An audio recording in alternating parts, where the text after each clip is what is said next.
اکابر علماء کرام، مشائخ اعظام، طلباء عزیز، بزرگان محترم، میرے دوستوں اور بھائیوں، ہمارے مدارس میں یہ معمول ہے کہ جب تعلیمی سال مکمل ہوتا ہے تو صحیح بخاری کے آخری حدیث کی درس کے لیے خصوصی تقریبات منعقد کی جاتی ہیں۔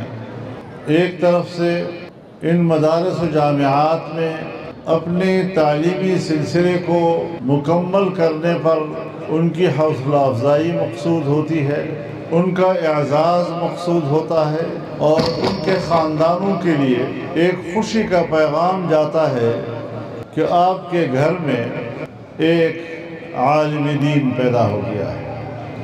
اور یقین جانیے کہ اس دنیا میں خوشی کے اور بھی بہت سے اسباب ہیں، خوشی کے بہت سے مواقع ہیں، لیکن قرآن و حدیث کا علم حاصل کرنا اور اس نصاب کو مکمل کرنا، اس سے بڑھ کر خوشی کی اور کوئی بات نہیں ہو سکتی۔ لیکن جب سال کے آخر میں اس اجتماع کا انعقاد کیا گیا تو اس اجتماع کے مہمان خصوصی ہمارے مخدوم نہایت محترم حضرت مولانا پیر سید مختار الدین شاہ صاحب نے بھی تشریف لانا تھا۔ اللہ نے ان کو اپنے ہاں بلا لیا، وہ ہمیں داغ مفارقت دے گئے، اور ہمارا یہ اجتماع ایک طرح سے تعزیتی اجتماع میں تبدیل ہو گیا۔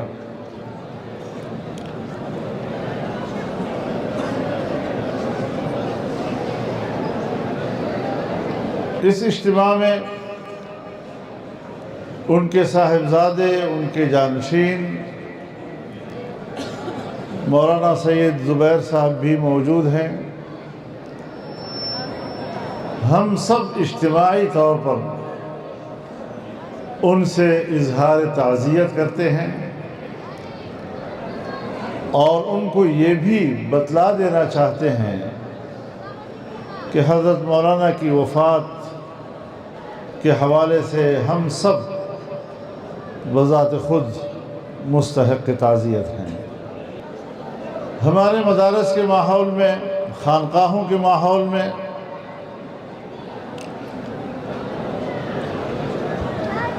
چند دن پہلے جامعہ اشرفیہ لاہور کے محتمم حضرت مولانا فضل الرحیم صاحب بھی ہمیں داغ مفارقت دے گئے۔ وہاں بھی ختم بخاری کی تقریب میں شرکت کے لیے مجھے دعوت دی گئی تھی، لیکن اب وہ اجتماع بھی ایک تعزیتی اجتماع میں تبدیل ہو جائے گا۔ اسی طریقے سے ایک ہی سلسلے اور ایک ہی خاندان اور ایک ہی شیخ کے دو بڑے جانشین حضرت پیر ذوالفقار نقشبندی صاحب اور حضرت مولانا عبدالرحیم نقشبندی صاحب، وہ بھی انہی دنوں میں ہم سے جدا ہوئے ہیں۔ تو یہ سال ہمارے لیے تو عام الحزن بن گیا ہے، لیکن ہمارا ایمان ہے کہ زندگی دینا بھی اللہ کے اختیار میں ہے اور زندگی واپس لینا بھی اللہ ہی کے اختیار میں ہے۔ اللہ کے علاوہ کوئی ذات نہ کسی کو زندگی دے سکتا ہے، نہ زندگی کسی سے چھین سکتا ہے۔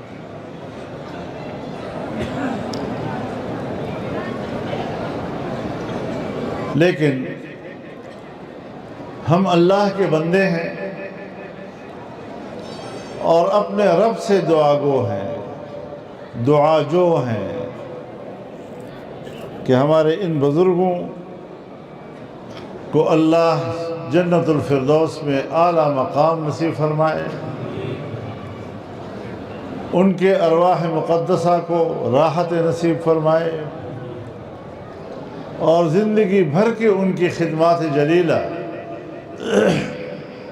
کو اللہ تعالی میزان حسنات میں جمع فرمائے اور اخروی عیشت راضیہ کا ذریعہ بنائے۔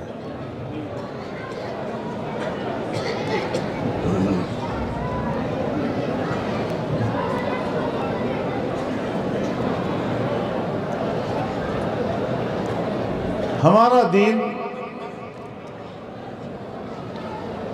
جو ہمیں تعلیم دیتا ہے وہ یہی ہے کہ جو اکابر زندگی میں اپنا نصب العین رکھتے ہیں اور عظیم نصب العین رکھتے ہیں، جب وہ دنیا سے چلے جاتے ہیں تو ان کا نصب العین ہمارے حوالے ہو جاتا ہے اور وہ امانت ہمارے حوالے ہو جاتی ہے۔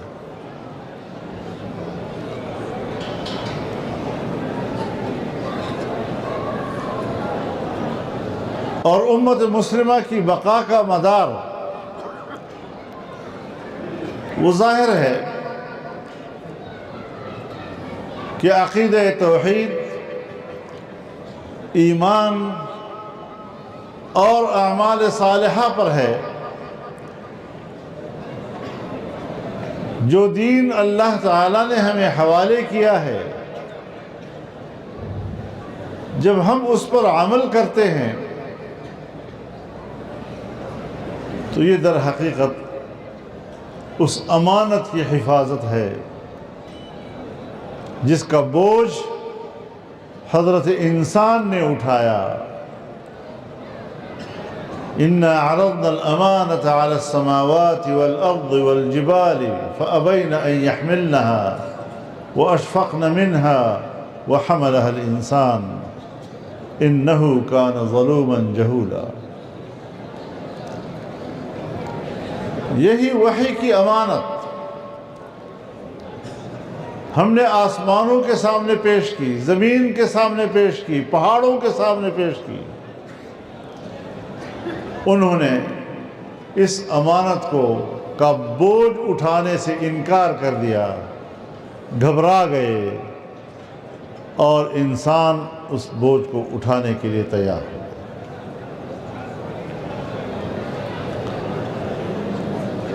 إِنَّهُ كَانَ ظَلُومًا جَهُولًا۔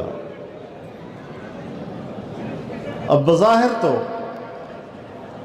انسان نے اتنے بڑے بوجھ کو اٹھایا، امانت کی یہ عظیم ذمہ داری اپنے سر لے لی، اب یہ مقام مدح ہے، لیکن اللہ تعالیٰ نے انسان کو جس صفت سے پکارا وہ بظاہر ذم ہے کہ انسان ظلوم بھی ہے اور انسان جہول بھی ہے۔ لیکن ہمارے علماء فرماتے ہیں، ہمارے اساتذہ فرماتے ہیں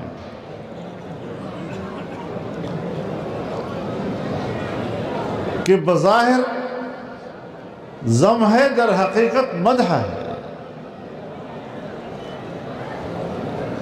کیونکہ ظلوم وہی ہوگا کہ جس کے اندر عدل کا استعداد ہوگا، جہول وہی ہوگا کہ جس کے اندر علم کا استعداد ہوگا۔ آسمان، اس میں تو استعداد ہی نہیں ہے، تو کسی نے آج تک آسمان کو نہیں پکارا کہ وہ جاہل کہیں کے، وہ ظالم کہیں کے۔ کبھی پہاڑ کو کسی نے یہ نہیں کہا کہ ظالم یا جاہل، کبھی زمین کو کسی نے یہ نہیں کہا کہ ظالم اور جاہل، اس لیے کہ وہاں پر نہ علم کا استعداد ہے نہ عدل کا استعداد ہے۔ سو حضرت انسان میں چونکہ استعداد ہے عدل کا بھی اور علم کا بھی، لیکن ظرف اگر مظروف سے خالی ہے تو پھر ظرف اپنے نام سے پکارا جاتا ہے،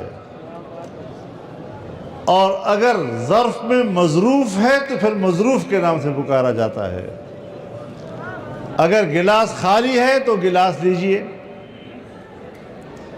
لیکن اگر گلاس میں لسی ہے تو یہ لسی لیجئے، اگر گلاس میں شربت ہے تو پھر شربت لیجئے، پیالہ خالی ہے تو پیالہ لیجئے، اور اس میں اگر چائے ہے تو پھر چائے لیجئے۔ رکابی خالی ہے تو رکابی لیجئے، پلیٹ لیجئے، اور اگر رکابی میں حلوہ ہے تو یہ حلوہ لیجئے۔ کیسے مزہ آیا آپ کو؟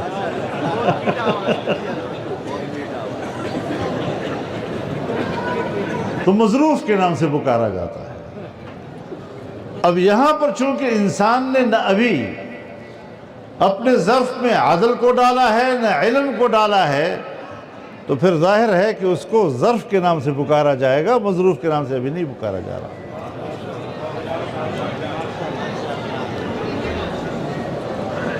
تو یہ بہت بڑی امانت ہے جو آپ نے سر پہ اٹھائی ہے۔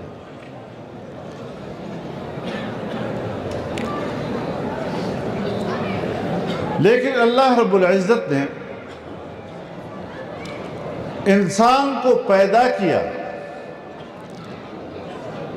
تو مقصد تخلیق بھی بتا دیا، وَمَا خَلَقْتُ الْجِنَّ وَالْإِنسَ إِلَّا لِيَعْبُدُونَ، کہ انس جن کو اگر میں نے پیدا کیا ہے تو صرف اپنی عبادت کے لیے۔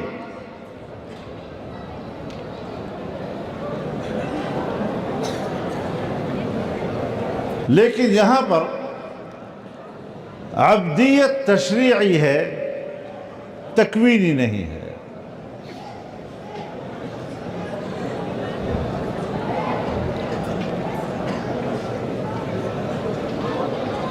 اگر عبدیت تکوینی ہوتی تو اللہ تعالیٰ تمام انسانیت کو ہدایت کے راستے پہ ڈال دیتا۔ لو نشاء لجعلناہ امۃ واحدہ، ساری انسانیت ایک راستے پہ ہوتی، لیکن چونکہ عبدیت تشریعی ہے، اور تشریع کا معنی یہ ہے کہ حضرت انسان کے حوالے کر دیا گیا ہے کہ یہ آپ کی مرضی ہے، آپ قبول کرتے ہیں یا انکار کرتے ہیں۔ اِنَّا هَدَيْنَاهُ السَّبِيلَ اِمَّا شَاكِرًا وَإِمَّا كَفُورًا، یہ آپ کی مرضی ہے کہ آپ اس کو قبول کرتے ہیں، آپ انکار کرتے ہیں۔ سو جب انسان کے حوالے ہو گیا تو انسان یہ فیصلہ اپنی عقل کی بنیاد پر کرتا ہے۔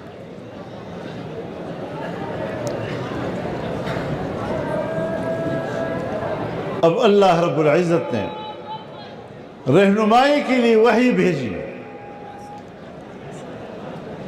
انبیاء بھیجے، اور دنیا میں جو رہنے کے لیے زندگی کا اللہ کی مرضی ہے، اس کے لیے ساری تعلیمات اللہ نے انسان کے حوالے کر دی۔ اب انسان کی مرضی ہے، وہ قبول کرتا ہے یا انکار کرتا ہے۔ قُلِ الْحَقُّ مِن رَبِّكُمْ وَمَنْ شَاءَ فَلْيُؤْمِنْ وَمَنْ شَاءَ فَلْيَكْفُرْ، آپ حق بتاتے چلے جائیں جو رب کی طرف سے تجھے ملتا ہے، پھر مرضی ہے وہ ایمان لاتے ہیں یا انکار کرتے ہیں۔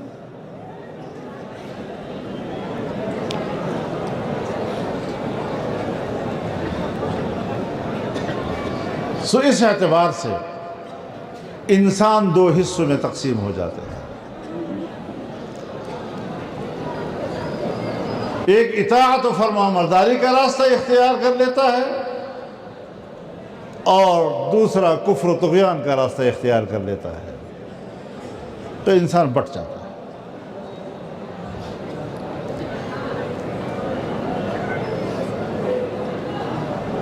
تو ہم اللہ تعالیٰ کا شکر ادا کریں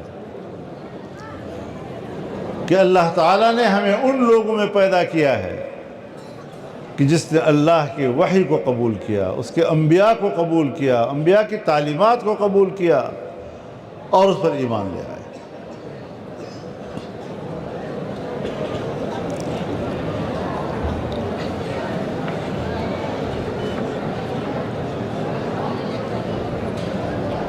قل یا ایھا الکافرون لا اعبد ما تعبدون ولا انتم عابدون ما اعبد ولا انا عابد ما عبدتم ولا انتم عابدون ما اعبد لکم دینکم ولی دین۔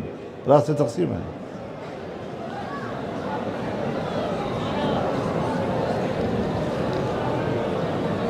لیکن چونکہ انسان دوسرے جنگلی حیوانات اور درندوں کی طرح نہیں ہے،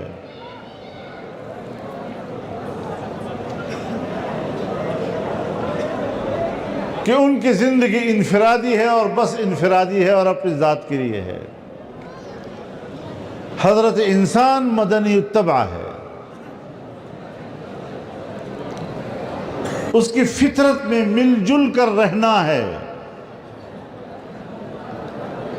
سو جب مل جل کر رہے گا تو ایک دوسرے سے حقوق وابستہ ہوں گے، اور پھر ان حقوق کے لیے نظام عطا کیا جاتا ہے، قوانین دیے جاتے ہیں، ایک دوسرے کے ساتھ کس طرح رہنا ہے، گھر میں کیسے رہنا ہے، خاندان کے ساتھ تمہارے حقوق کیا ہیں، باپ کے حقوق، ماں کے حقوق، بیٹے کے حقوق، بیٹی کے حقوق، بھائی کے حقوق، رشتہ داروں کے حقوق، محلے داروں کے حقوق، شہر کے حقوق۔ تو یہاں پر اسلام کی جو تعلیمات ہے وہ فرد کی رہنمائی بھی کرتے ہیں کہ اپنی ذات میں امانت ہو اور دیانت ہو، اپنے سینے کے اندر اس کے ایمان بھی ہو اور دین بھی ہو۔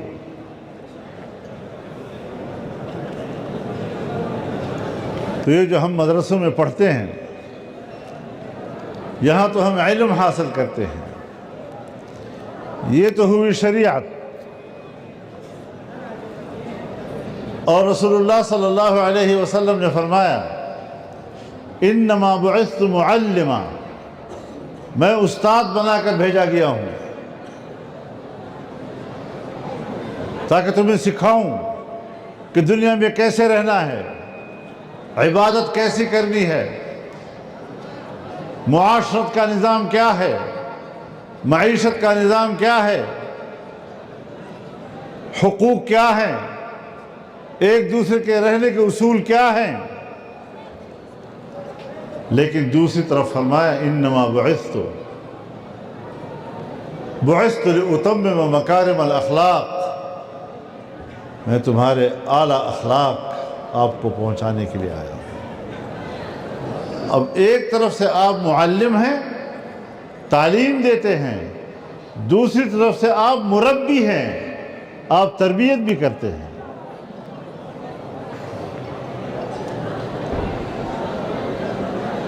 تو مدرسے میں شریعت پڑھائی جاتی ہے، یہ رسول اللہ کے علوم ہیں، اور خانقاہوں میں دل کے اندر اللہ کو اور اس کے تصور کو اور اس کے ذکر کو راسخ کیا جاتا ہے تاکہ مرتبہ احسان حاصل کیا جا سکے۔ تو اصل مقصود مقام احسان حاصل کرنا ہے۔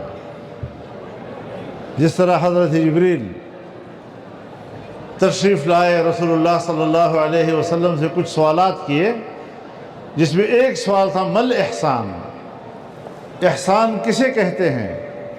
تو آپ نے فرمایا اعبد ربک کأنک تراہ وإن لم تکن تراہ فإنہ یراک، اللہ کی عبادت ایسے کرو کہ جیسے تو اللہ کو دیکھ رہا ہے، اور اگر یہ درجہ حاصل نہیں تو کم از کم اس طرح کرو کہ جیسے وہ تجھے دیکھ رہا ہے۔ اب مقصود بالذات تو مقام احسان حاصل کرنا ہے، لیکن اس کے لیے ذریعے مختلف ہو سکتے ہیں۔ جیسے جہاد، اگر آپ مسلح جہاد لڑتے ہیں تو آپ بندوق سے لے کر ایٹم بم تک اس دور میں استعمال کرتے ہیں، جبکہ کسی زمانے میں تلوار اور نیزے ہوتے تھے۔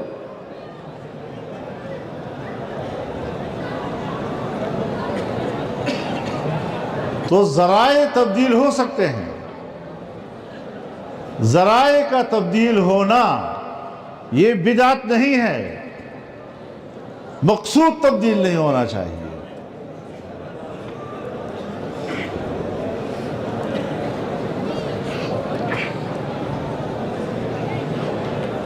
زیادت اور اضافہ اگر فی الدین ہو تو بدعت ہے، اور اگر للدین ہو تو دین ہے۔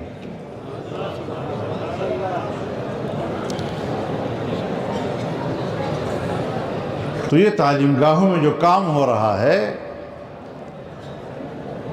اس کی بھی سند ہے، شریعت کی بھی سند ہے، طریقت کی بھی سند ہے، سیاست کی بھی سند ہے، اور نسب کی بھی سند ہے، اور سند بڑی محترم ہوتی ہے۔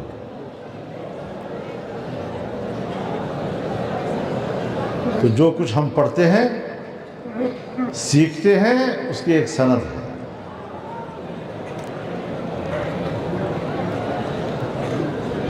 میں اکوڑا خٹک دارالعلوم میں پڑھا ہوں، تو ان اساتذہ نے جو مجھے حدیث پڑھائی ہے وہ میرے سند ہے، اور اگر تھوڑا سا سند عالی ہو جائے تو حضرت شیخ زکریا رحمہ اللہ نے مجھے حدیث کی اجازت دی ہے، لیکن ایک شرط کے ساتھ کہ میرے اکابر کی تشریحات کی روشنی میں پڑھانا ہے۔ تو صرف حدیث کا بیان سند کے حوالے سے کافی نہیں، بلکہ اس حدیث کی تشریح اور اس کا نتیجہ جو ہمارے اکابر نے بیان کیا ہے وہ بھی سند ہے، ہم نے اسی کے تابع حدیث کو آگے سنانا ہے۔ سو اگر اس شرط کے ساتھ آپ پڑھا سکتے ہیں تو ہماری طرف سے اجازت ہے، ورنہ کوئی اجازت نہیں ہے۔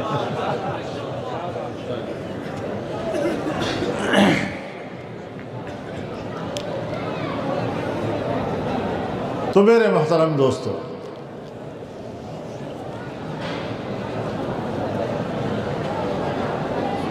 ہمارے علماء کے حلقے بھی اس میں شامل ہے، معذرت کے ساتھ۔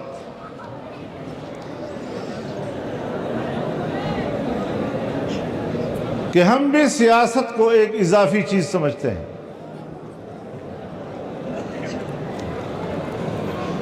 وجہ یہ ہے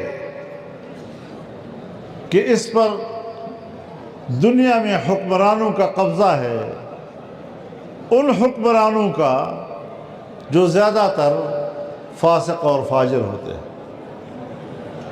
دنیا پرست ہوتے ہیں۔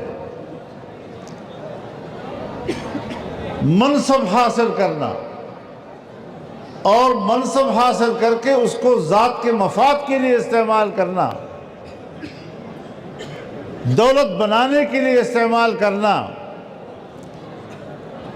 تو یہ اس کو چالاکیاں کہتے ہیں۔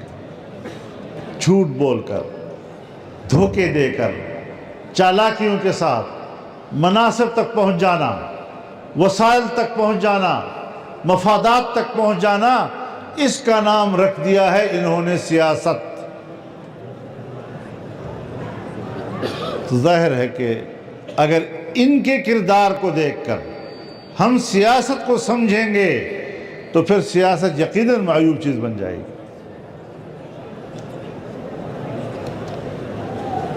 لیکن ہم نے ان کو حوالے کر دیا ہے یا انہوں نے قبضہ کر لیا ہے؟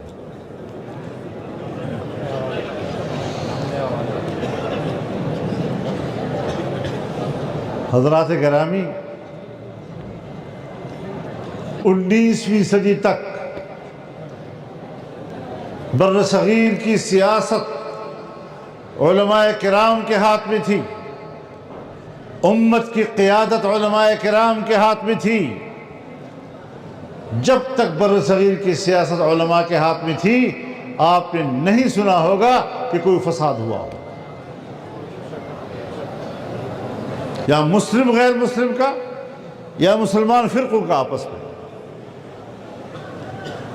ان کی قیادت نے انسانیت کو متحد رکھا ہے. اور جب سے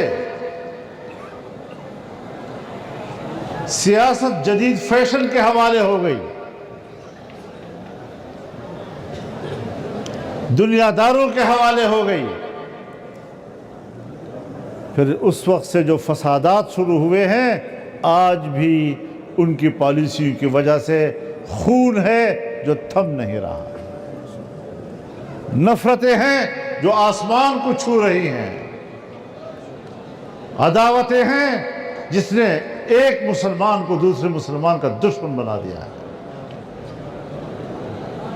ہم ایک دوسرے کے ساتھ بیٹھنے کے لیے تیار نہیں ہوتے، ایک دوسرے کے ساتھ ہاتھ ملانے کے لیے تیار نہیں ہوتے.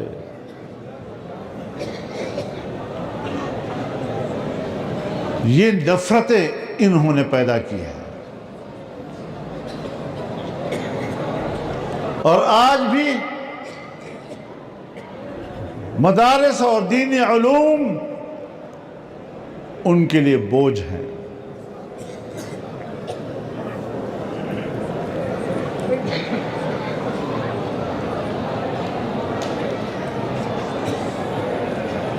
مدارس کو بند کرنا چاہتے ہیں، مدارس کو اپنے قبضے میں لینا چاہتے ہیں، مدارس کو اپنے زیر اثر لانا چاہتے ہیں،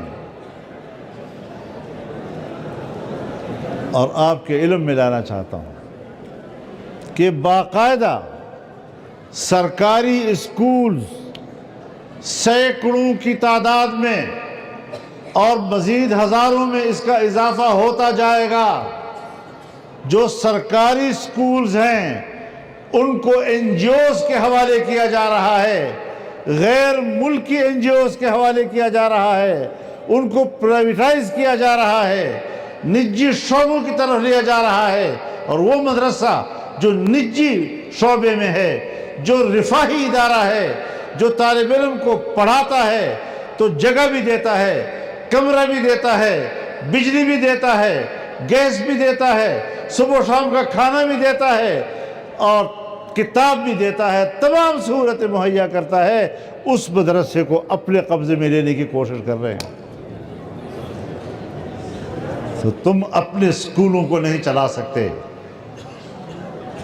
تم تسلسل کے ساتھ سرکاری اسکول نجی شعبے کو دے رہے ہیں اور ان کو پرائیویٹائز کر رہے ہیں، اور دینی مدرسے کو اپنے تحویل میں لینے کی کوشش کر رہے ہیں. کیا مقصد ہے تمہارا؟ یہی کہ اگر دینی مدرسے میں دین کا علم ہے، یہ سلسلہ بند ہو جائے. بر صغیر کی تاریخ میں خانقاہیں بھی ہیں، لیکن ہم ان خانقاہوں کی تاریخ بھی جانتے ہیں، ان درگاہوں کی تاریخ بھی جانتے ہیں جنہوں نے انگریز کے لیے خدمت سر انجام دی. آج وہ خانقاہیں نہیں، بڑی بڑی جاگیریں ہیں، کمائی کے ذرائع ہیں، اور جنہوں نے انگریز کا مقابلہ کیا وہ خانقاہیں آج بھی فقیروں کی طرح ہیں. تو ہمارے ملک کے نظام میں وہ سلسلہ مسلسل چلا آ رہا ہے. پی آئی اے کو نجی شعبے میں دے رہے ہیں اور دینی درگاہ کو اپنے قبضے میں لے رہے ہیں. اور ہماری پنجاب کی گورنمنٹ کہتی ہے امام بڑا غریب ہے، 5,000 10,000 بیچارے کی تنخواہ ہے، ہم 25,000 دیں گے. مولوی صاحب کا غم کھائے جا رہا ہے. ہمارے صوبے میں بھی ایک زمانے میں صوبائی حکومت نے 10,000 کا اعزازیہ مقرر کیا تھا.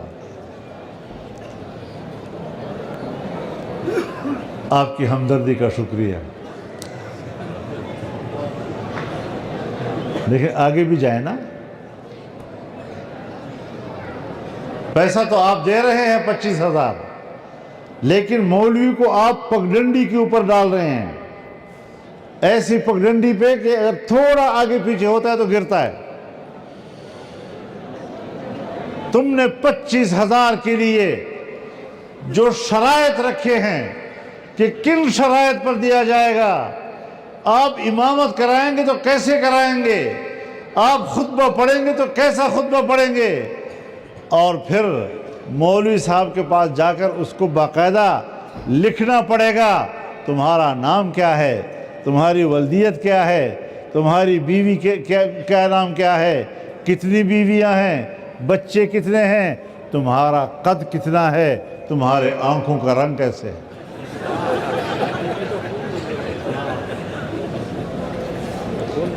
اور تقریر یوں کرنی ہوگی، بات اس طرح کرنی ہوگی، گفتگو میں یہ ہوگا، اور خبردار اگر غلطی کی تو پھر صرف یہ نہیں کہ 25,000 روک دیے جائیں گے، جتنے اصول کیے ہیں وہ بھی واپس کرو گے.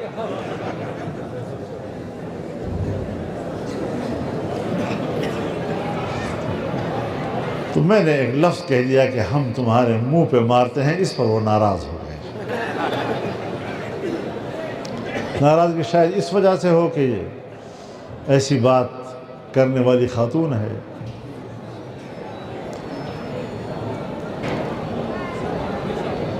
مطلب یہ مسترد کرتے ہیں. کچھ الفاظ ہوتے ہیں جہاں الفاظ کے پیچھے نہیں جانا ہوتا، اس کے معنی و مفہوم کے پیچھے جانا ہوتا ہے.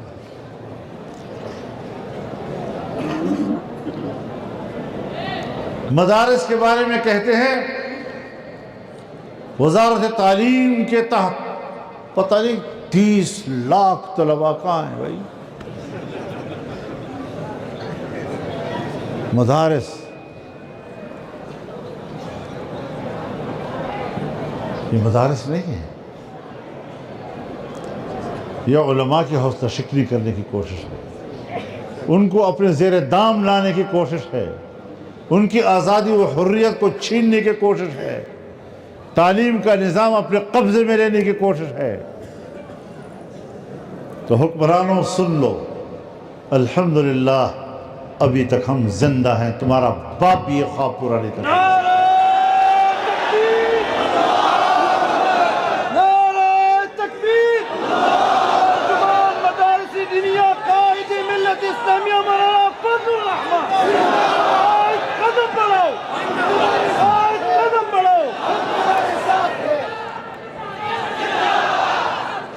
ہمارے ہاں اسلام آباد میں ایک نیشنل ڈیفنس یونیورسٹی ہے، NDU کہتے ہیں اس کو.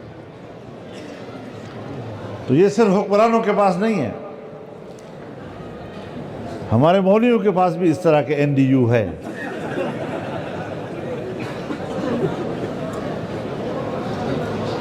لیکن یہاں پر جو NDU ہے وہ ہے نیشنل ڈیفنس یونیورسٹی، اور جو ہمارے مولویوں کے پاس ہے وہ ہے نیشنل ڈمی یونیورسٹی. تو ڈمی نہیں چلے گا. اور میں حکمرانوں سے بھی کہنا چاہتا ہوں کہ اپنے آپ کو خراب نہ کرو.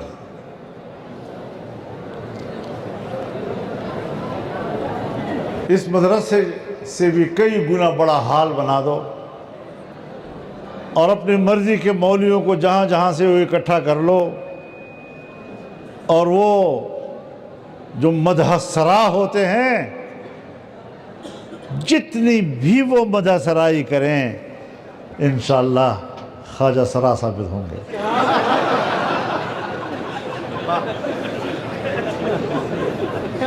کوئی فائدہ نہیں بھائی، ایسے اپنے آپ کو خراب نہ کرو، کچھ فائدہ نہیں ہوگا آپ کو.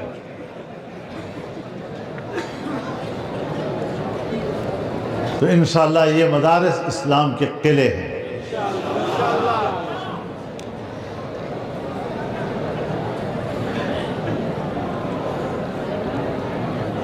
اور آپ کی پشت پر جس طرح 250 سال سے زیادہ کی لمبی تاریخ ہے، ہم نے اس کی روشنی میں چلنا ہے، ہم نے ان کے اصولوں میں چلنا ہے، ہم نے ان کے طرز عمل کی پیروی کرنی ہے۔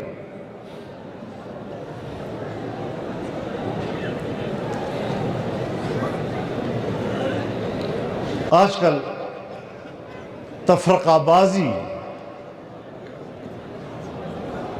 اس کی بڑی تعریفیں ہوتی ہیں، پتہ نہیں کوئی ایک نیا اٹھتا ہے، ایک دم سا اسکالر بن جاتا ہے اور پھر اپنے طور پر دین اسلام کی اور قرآن حدیث کی نئی نئی تشریحات و تعبیرات کرتا ہے، اور وہ تعبیرات جو مغرب کے لیے قابل قبول ہوں، اور پھر ہم پہ تنقید کرتا ہے، یہ تو فرقوں میں تقسیم ہیں، یہ تو فرقے ہیں، میں تو الگ سا۔ بابا تم الگ سا ایک مستقل فرقہ بن رہے ہو، تم تفرقوں میں اضافے کا سبب بن رہے ہو۔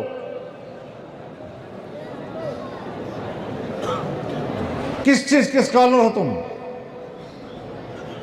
تمہارے پاس نہ سند ہے، نہ تمہارے پاس کوئی استاد ہے۔ اب کوئی شخص گھر میں طب کی کتابیں جمع کر کے پڑھتا رہے، گھر ہی میں پڑھتا رہے، کیا وہ ڈاکٹر کہلائے گا؟ کیا وہ طبیب اور حکیم کہلائے گا؟ وہ میری طرح کا ڈاکٹر ہوگا پھر۔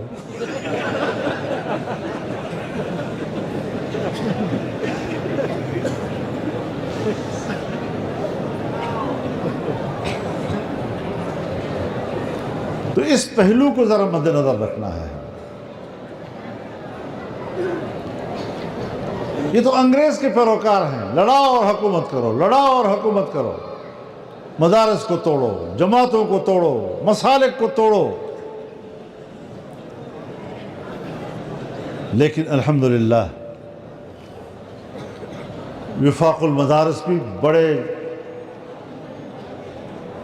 آب و تاب کے ساتھ کام کر رہا ہے، اور جمعیت علماء بھی الحمدللہ سیاست کے عروج پہ کام کر رہے ہیں۔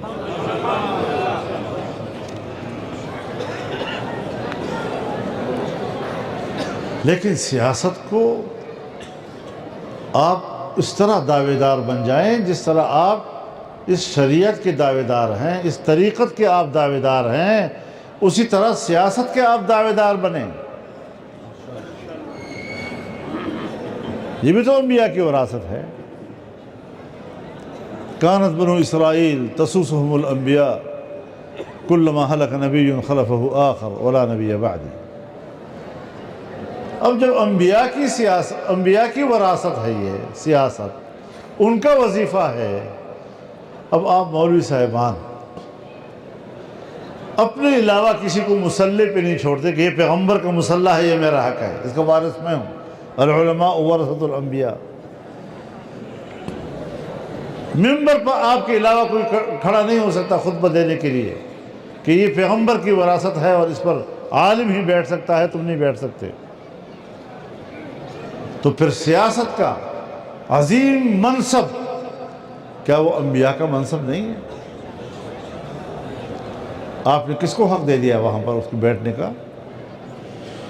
تو یہ ایسا ہی ہے جیسے دنیا کی نعمتیں ہیں اور دنیا کی زیب و زینت اور دنیا کے طیبات، اگر ہمارا کوئی صوفی خشک ملا وہ تقریر کرتا ہے دنیا کو چھوڑو، یہ دنیا کیا چیز ہے، اور بس ترک دنیا اور زہد اس کو کہتے ہیں کہ دنیا کو ترک کر دو اور میلے کچیلے رہو اور بس ختم کرو مسئلے کو، اور دنیا میں کیا رکھا ہے، آج ہے کل نہیں ہے۔ بابا اس پر سب کا ایمان ہے، اس پر جانوروں کو بھی ایمان ہے کہ دنیا ہم نے ختم ہونا ہے۔ لیکن اللہ رب العزت نے اس دنیا کی جو نعمتیں پیدا کی ہیں اس پر بھی سب سے پہلا حق مؤمنین کا ہے۔ قل من حرم زینت اللہ التي اخرج لعباده والطیبات من الرزق قل للذین آمنوا فی الحیات الدنیا خالصۃ یوم القیامہ. یہ تمام وسائل، چاہے نہریں ہیں، چاہے زرعی زمینیں ہیں، چاہے باغات ہیں، چاہے معدنیات ہیں، یہ سب کے سب مومنین کا اس کا پہلا حق ہے دنیا میں. لیکن مشاہدہ یہ ہے کہ ان نعمتوں کے اصل مالک جیسے غیر مسلم دنیا ہو. سو میں بتا دینا چاہتا ہوں، ہمارے اکابر مفسرین اس کی تعویل کرتے ہیں کہ چونکہ ہمارا اللہ سے ایمان کا رشتہ کمزور ہو گیا ہے تو غیر مؤمنین و غیر مسلمین نے اب ان پر قبضہ کر لیا ہے، ان کی حیثیت غاصب کی ہے. تو غاصب سے بھی تو کبھی بھیک مانگی جاتی ہے. تو جس سیاست، اجتماعی زندگی، مملکتی زندگی اور جس پر کہ آپ علماء کرام کا حق ہے، ان کو کہا جاتا ہے آپ تو دنیا کے لوگ نہیں ہیں، آپ تو آخرت کے لوگ ہیں. یہ سیاست تو دنیا کی چیز ہے، یہ کرسی تو دنیا کی چیز ہے، یہ تو دنیا کے معتبری کا نام ہے، اس سے زیادہ اس کی کوئی حیثیت نہیں. سو اس پر ہم دنیا داروں کا حق ہے. سو دنیا داروں کا حق نہیں ہے. جو اللہ نے جب پیدا کیا ہے دنیا میں، مجھے بھی دنیا میں پیدا کیا اور ان نعمتوں کو بھی دنیا میں پیدا کیا، ان طیبات کو بھی دنیا میں پیدا کیا، تو دنیا کی زندگی میں ان نعمتوں پر بھی سب سے پہلا حق مومنین کا ہے. اور آج یہ لوگ جس طرح عالمی سطح پر عالم کفر ان نعمتوں پر قابض ہے، اس طرح ہمارے ملک کا سیاستدان اس مسجد سیاست پر قابض ہے اور آپ بھیک مانگ رہے ہوں ان سے. یہاں سمجھو اپنے حق کو، لاؤ حق اپنے ہاتھ میں لاؤ، خود اعتمادی اندر پیدا کرو. ہمیں ان کمبختوں نے احساس کمتری میں مبتلا کیا ہوا ہے، جیسے اسی کسی کم دے نہیں.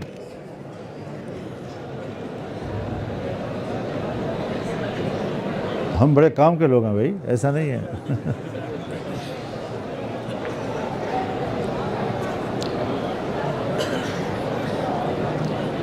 تو یہ چیزیں ذرا مد نظر رہنی چاہیے، ہمیں اس رخ پر سوچنا چاہیے. اس لیے کہ جو آپ نے پڑھا آج، بخاری شریف کی آخری حدیث پڑھی، قرآن کریم کا ختم کرتے ہیں، یہ ساری کی ساری چیزیں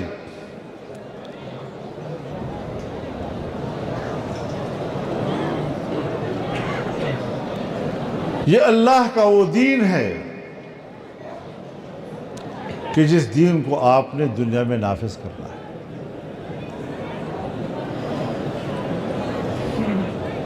یہ حاکمیت کا متقاضی ہے. انفرادی زندگی ہو یا اجتماعی، مملکتی زندگی ہو یا ملی زندگی، اس پہ تطبیق کا تقاضا رکھتا ہے. تو الیوم اکملت لکم دینکم، میں نے تمہارا دین تمہارے لیے مکمل کر دیا ہے. تو اکمال دین بے اعتبار تعلیمات و احکامات کے ہیں. وَأَتْمَمْتُ عَلَيْكُمْ نِعْمَتِي، اور اپنی نعمت تم پر تمام کر دی. اور نعمت یہاں مطلقاً ذکر ہوا ہے، اور جو چیز ذکر ہو مطلقاً خارج میں وہ فرض کامل مراد دیتا ہے اس سے. تو نعمت کا فرض کامل کیا ہوگا؟ نعمت کا فرض کامل اس کامل اور مکمل دین کی اقتدار و حکومت کا نام ہے.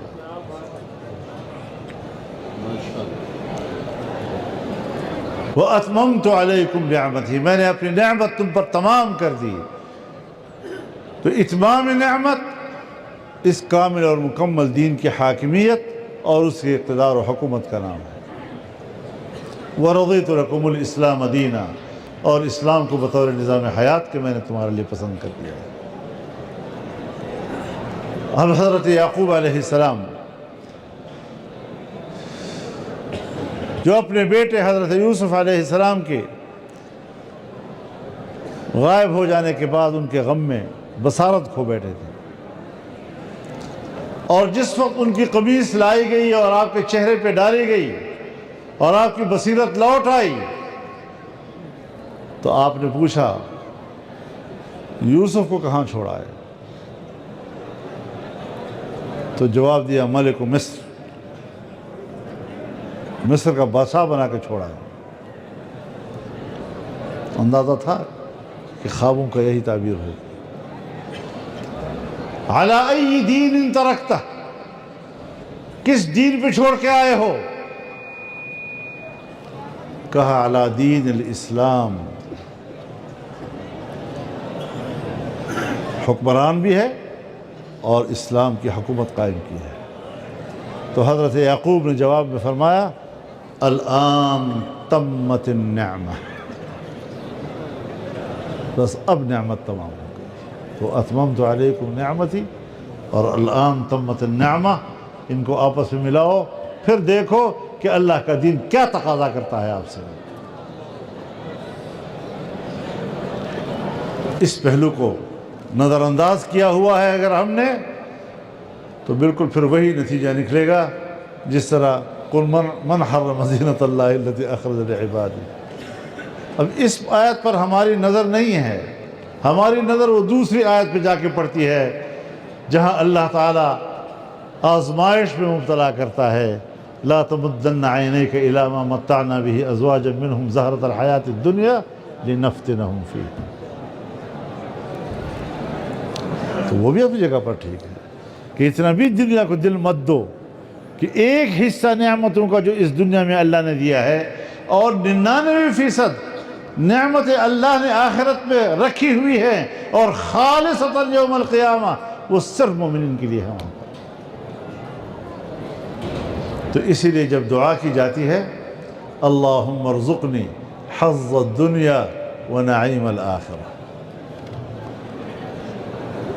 تو یہ حظ ہو جاتا ہے نا۔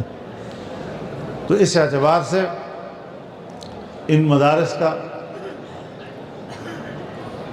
تحفظ ضروری ہے، ان علوم کا تحفظ ضروری ہے، اس تربیت کا تحفظ ضروری ہے، اس سیاست کو اٹھانا ہے، علماء کرام نے اٹھانا ہے، علماء ہی اس کے وارث ہیں، اور سیاست پر سب سے پہلا حق علماء کرام کا ہے۔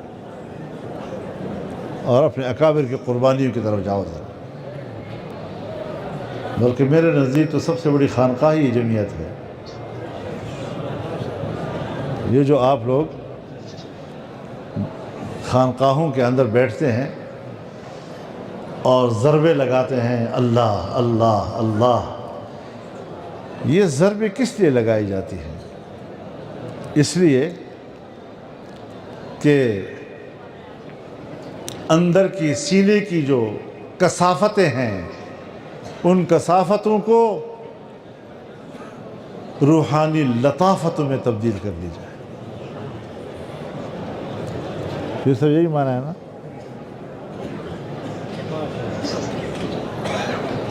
تو اندر کی جو کثافتیں ہیں ان کو روحانی لطافتوں میں تبدیل کرنے کے لیے ہم خانقاہوں میں بیٹھتے ہیں۔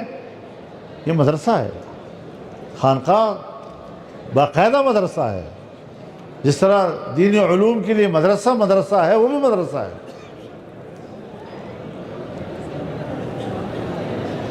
تو جمعیت علماء اسلام کو سیاست کا مدرسہ سمجھ لو۔ حضرت شیخ الہند رحمہ اللہ ایک طرف مدرسے کی اساس ہیں اور دوسری طرف جمعیت علماء کی اساس ہے۔ ایک اعتبار سے ہم ان کو مقتدا مانتے ہیں اور اپنے آپ کو اس کا وارث، اور دوسرے اعتبار سے ہم نے ان کو چھوڑ دیا۔ مولانا ارشد مدنی دامت برکاتہم تشریف لائے تھے، ڈیرہ اسماعیل خان میں تقریر کر رہے تھے، تو حضرت شیخ الہند کا ایک قول انہوں نے نقل کیا اور فرمایا کہ جو لوگ حجروں میں بیٹھ کر اور محرابوں میں بیٹھ کر دین کی خدمت کو اپنے لیے کافی سمجھتے ہیں، یہ دین کے خادم نہیں، دین کے دامن پر کالا داغ ہے۔ یہ لوگ ہمارے مقتدا ہیں، ان کو ہم نے کہاں چھوڑ دیا ہے؟ تو ان سارے خطوط کو لے کر ہم نے آگے بڑھنا ہے، شریعت کو بھی، طریقت کو بھی، سیاست کو اور ملک کو ٹھیک کرنا ہے، کیونکہ سیاست کے جو لغوی معنی ہیں وہ کسی چیز کو ٹھیک کرنا ہے۔ القیام بالشیء بما یصلحہ، یہ جامع تعریف ہے اس کی، کسی چیز کا اس طرح وجود پذیر ہونا کہ جو اصلاح کا سبب بنے۔ گھر میں جب گھوڑا رکھا جاتا ہے اور آپ گھوڑے کو دھوتے ہیں، صاف کرتے ہیں، خرخرا کرتے ہیں، اس کے زین کو صاف کرتے ہیں، اس کے اوپر ڈالتے ہیں، اس سب کو سیاست کہتے ہیں نا۔ حضرت اسماء بنت ابی بکر رضی اللہ تعالیٰ عنہ، جو حضرت زبیر رضی اللہ تعالیٰ عنہ کی اہلیہ تھیں، وہ خود فرماتے ہیں وَكَانَ لَهُ فَرَسٌ كُنْتُ أَسُوسُهَا، اس کا ایک گھوڑا تھا، دیکھ بھال میں کرتی تھی۔ وَلَمْ يَكُنْ شَيْءٌ عَلَيَّ أَشَقُّ مِنْ سِيَاسَةِ الْفَرَسِ، اور گھوڑے کے دیکھ بھال سے زیادہ مشقت والی چیز گھر میں میرے لیے اور کوئی چیز نہیں۔ تو سیاست دیکھ بھال کا نام ہے، تدبیر و انتظام کا نام ہے، القیام بالشیء بما یصلحہ کا نام ہے، اور اللہ کے احکامات کو روئے زمین پر نافذ کر کے امن قائم کرنے کا نام ہے، حقوق کے تحفظ کا نام ہے۔ تو اللہ تعالی ہمارے ان اداروں کو محفوظ فرمائے، اور جو باتیں میں نے آپ کی خدمت میں عرض کی، یہی جو ہم سے رخصت ہو چکے ہمارے اکابر، یہ ان کا نصب العین تھا، اور ان کا نصب العین آج ہمارے لیے امانت ہے۔ ان کی امانت کو ہم نے زندہ رکھنا ہے۔ ہمارے مولانا